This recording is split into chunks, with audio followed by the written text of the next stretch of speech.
Hey guys, what's up? It's the beginning of the mini contemporaryathon, and by beginning I mean it is almost 5 p.m. on Saturday, day 2 of the 4-day contemporaryathon. Whoops. So yesterday, if you didn't already know, Suga of BTS, aka Augusti, his solo name, came out with a brand new album, so my brain was unable really to read anything at all.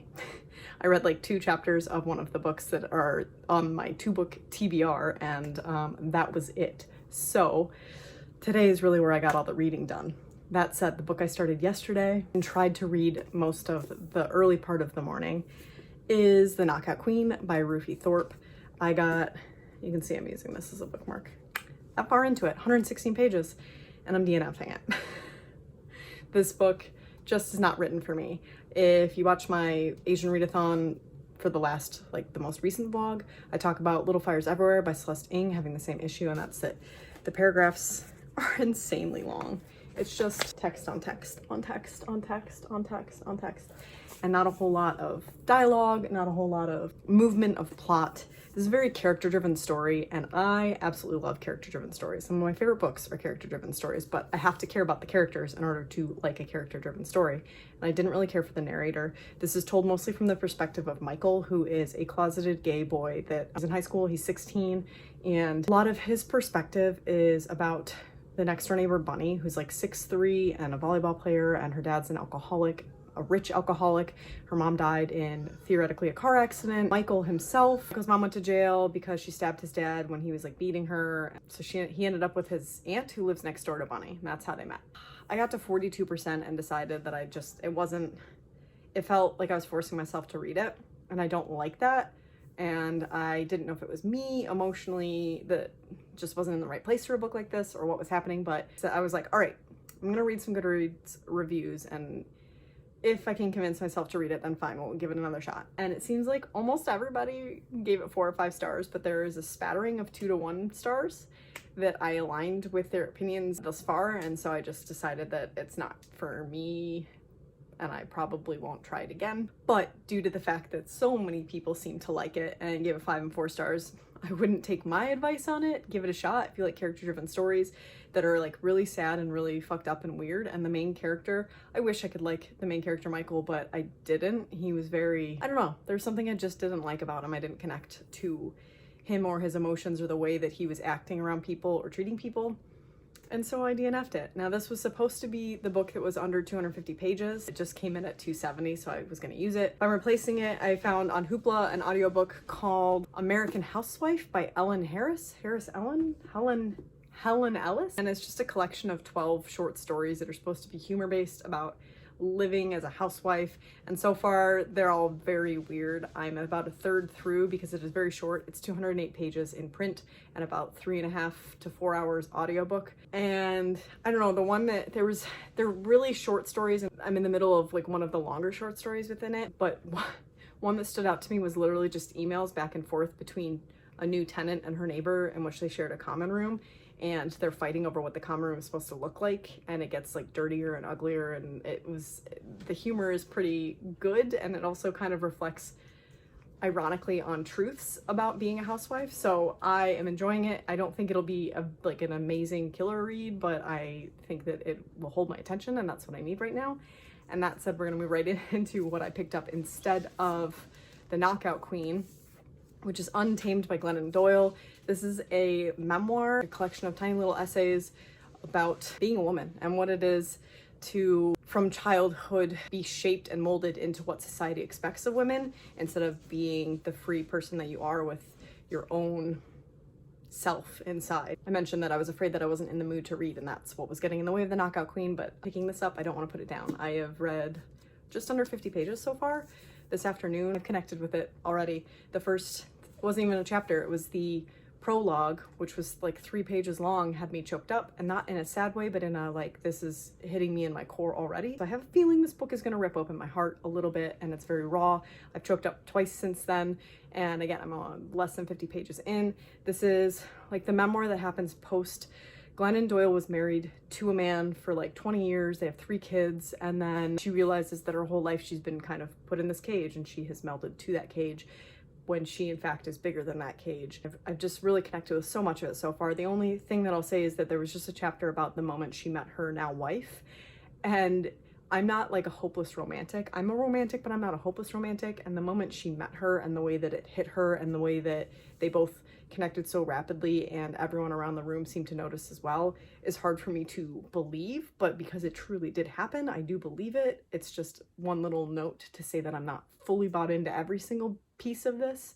That was a little too over the top for me, but it truly happened to her. So if it happened, then it happened. I am really, really enjoying it. So I'm looking forward to reading it. And again, it's day 2 of this 4-day contemporaryathon. I think I'll be able to read this by the end of it and get back to the Asian readathon, but I am really, really excited. I'm glad that I picked this up, and I told my sister I want her to read it, so hopefully it's still available in next month's box and I'll get her a copy, because I just feel like if you're a woman, you should read this. That's my PSA. I'm gonna go downstairs and hang out with the kids for a while and hopefully read more of this tonight after they go to bed. That's it for me. I'll check in soon, guys. Bye. So remember my last clip that you just saw? I was like super, super duper stoked about the book that I started reading. I DNF'd it. All right, so that's Untamed by Glennon Doyle. Oh my. The first 50 pages of this book really reeled me in. I connected with it so much, and I was like, this is going to be one of my favorite books of the year, and I love her writing style, and I align with so much of what she's saying. And then after 50 pages, it turned from like something that I felt empowered by and was enjoying and connected to into something that felt less like a memoir and more like I was being told how amazing she has made her life and how the decisions that she has made due to the empowerment she gave herself has caused her entire life to be amazing now, and how this is the only way to do it is, I don't know, it started to feel really preachy. And she also brought in a lot of spirituality, which is completely fine. Everyone to each their own. I am not a religious person, so it is very hard for me to relate to someone that is referencing God frequently. And she does a pretty decent job of being inclusive of all other religions as well as non-religious people. But she does have a lot of spirituality and references to God that play a big role in how she lives her life and the things that she does and decides. And I could have overlooked it because there were still some gems within the writing, except her main points got very repetitive. It's basically like, follow your gut, picture the life that you want, the life that you think is the most beautiful and best outcome for you, and strive towards it. And basically she was like, be selfish. Be a selfish person and live your life to the fullest. And that's great, and I will take some of it to heart. I read almost 50% of this book before I decided that I wasn't really getting anything from it anymore, and so I started reading some Goodreads reviews, and people really did love this book or they really didn't love this book.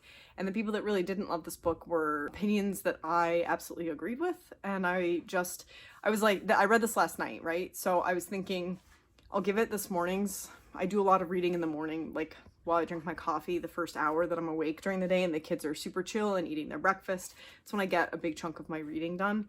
So I told myself last night that I would give myself this morning and read that whole time. And I think I read for half an hour, and I just decided that I don't want to put myself through more of it. I feel bad. Like, I picked it up because 1, it was a book of the month add-on. 2, I've heard really, really good things about her Warrior book, the previous publication. And 3, Madeline over at Novel Inc. really, really loved it. So I hate that it's not for me, but it's not for me. I'll probably give it to my mom. It seems very up her alley. She is a religious person, so I think, and she has been through a rough divorce, and I think that this would be very empowering for her, and also she'll align with it. And also Glennon is like 44, and so I think that it's more up my mom's alley than it would be up my alley as of this moment. So hopefully she has a better experience with it than I do. I also talked to my good friend Jamie Reads, this morning because we have a lot in common, and we're both parents. I have 3 kids. Glennon has 3 kids. I don't know if I should give personal information about Jamie, so I'm not going to tell you, but she is a mother. And we talked a lot about, she finished the book and she loved her previous book, but not this one. And we talked a lot about the details of the stories within it, and both agreed on a lot of it. The things I didn't like on top of what I've already said are that she also has, my daughter's taking a bath, so if you hear that, I'm sorry. she has a tendency to write only about one of her 3 children.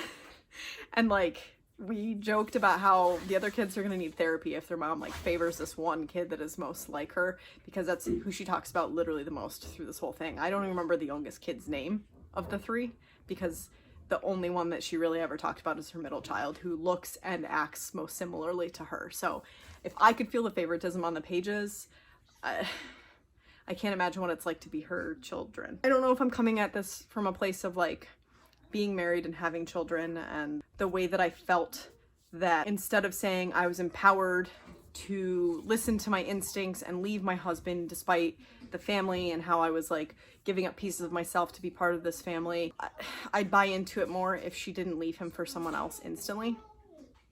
It wasn't even instantly. She didn't get the courage to do it until she fell in love with someone else. And I don't know, I think that the book ended up feeling more like a bunch of excuses as to why that was not the wrong thing to do, but it was in fact her embracing her inner self. So that's probably some pretty harsh criticism. I'm all for leaving someone and not staying in a relationship and getting a divorce if it is taking its toll on you as a person and you're not growing within it and all of that, but like, don't write around the like dirty rawness of it, which is that she met someone else and fell in love and then decided that she loved that person and was gonna leave her husband for the other person. Don't sugarcoat it. And then the last thing that I'll say that really rubbed me the wrong way, which is the first thing that rubbed me the wrong way. I mentioned the relationship yesterday kind of being over the top, how they first met and instantly fell in love across the room. It felt like all of her interactions with other people went that way. Every single time she reached out to any kind of friend she had or met a stranger, these over the top scenarios, conversations happened where I'm like, I could buy it like once in a blue moon, but every single time she called a friend for help, the friend acted like this wise shaman that has been studying philosophy for years, or like she went to the Louvre in Paris and this random lady came up and told her the story of Mona Lisa and how it was an empowering thing because she wanted to show both her smile and her sadness for the loss of a child, but also the birth of another. And this one time she was at the airport and a stranger came up to her and she said something to her and the stranger was like, can you say that again? I want to remember it. Like they were both writers.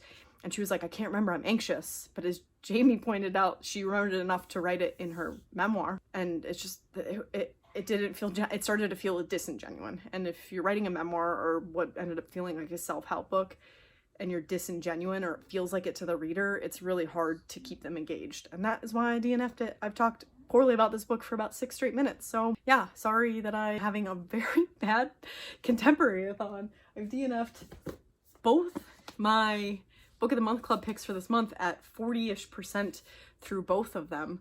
What a shit show.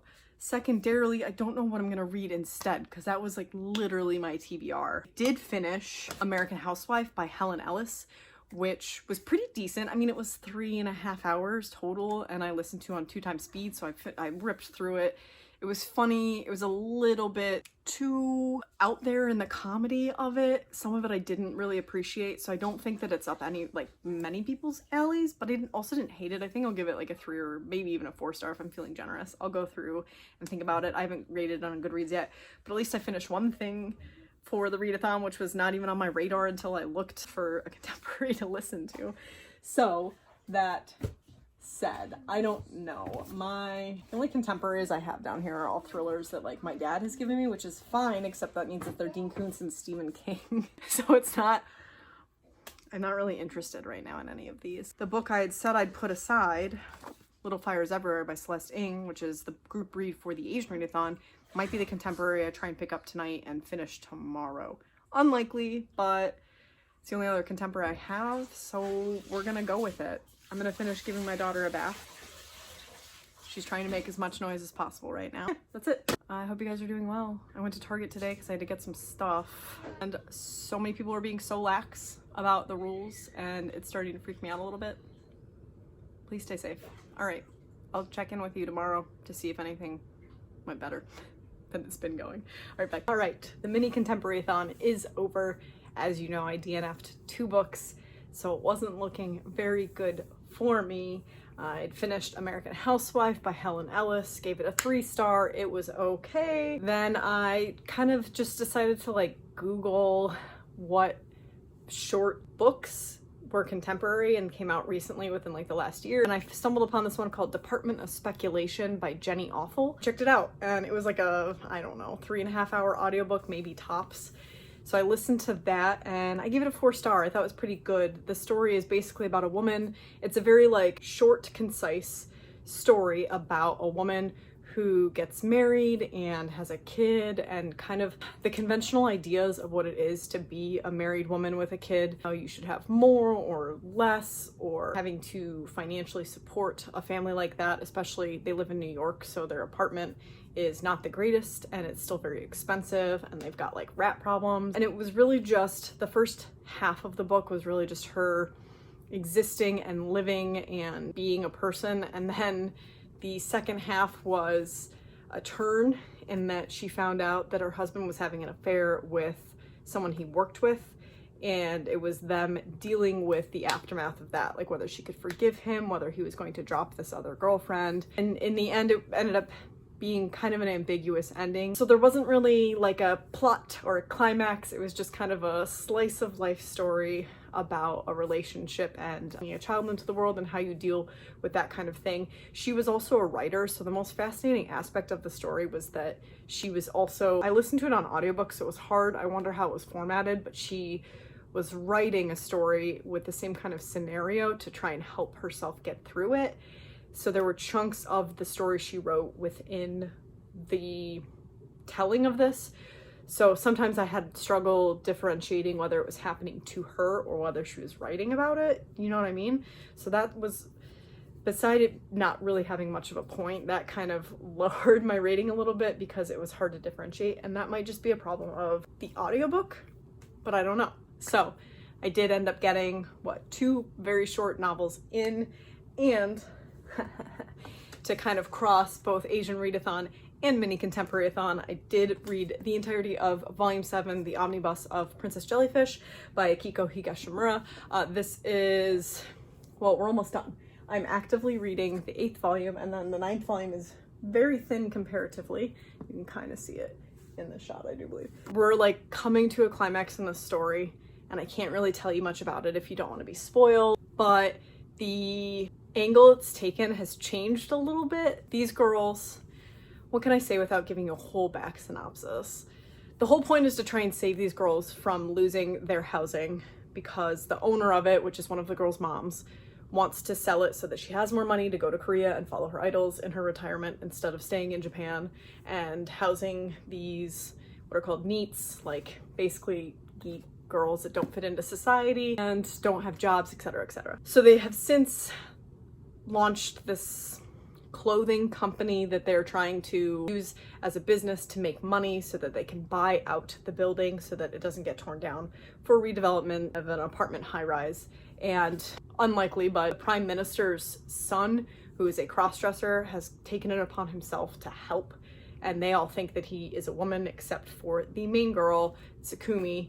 And I mentioned in the past that all of these like guys start falling in love with Tsukumi. So like the main guy does, and then his brother does, and now we've introduced this like huge head honcho. I believe he's from China, like this giant designer fashion mogul who instantly falls for Tsukumi's brand basically and her creativity of making these dresses that look like jellyfish. And now he has bought her out so that he can take her to be part of his team and work with her creative ideas for him. And that is where we're at, because she's all the way in Singapore right now, and Kuranosuke is the cross-dressing guy, is in love with her and has been this whole series, and he's trying to get her back. So that's where we're at right now. In book 8, I assume they'll get her back, and then I don't know who she's gonna end up with because it's all kind of chaos, and it's really hard for me to explain because obviously I'm far in to a 9-volume series. So, but I really love it. Next to Death Note, this is one of my favorite manga series. They're 2 very, very different stories, and it is contemporary. It has moments of like magical realism, but it's very, very few and far between, and it's listed as contemporary.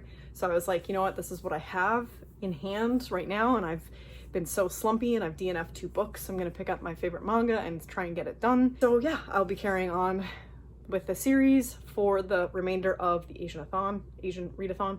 So look forward to more information on that, even though I'm not really giving very good information in the first place. That's it though. So I did technically read 2 books. I DNF'd 2 books, and then I read 1 manga. So it wasn't too bad for a 4-day weekend. I really wish I had liked those books, but I didn't. So here we are. Hopefully Book of the Month doesn't let me down this coming month. That's it for me. I hope you guys had a better mini contemporary-thon than I did. It is now Tuesday, and I have to go be a teacher for 4 more days and get some stuff done around the house because it is summer and we just found out we have ants in our kitchen. So all right, like if you like this video, subscribe if you're new here and would like to see more content from me. Post all my social media down below. You can find me on Instagram, Twitter, and Goodreads. I hope you're having a wonderful day, and I will see you in my next vlog. Bye.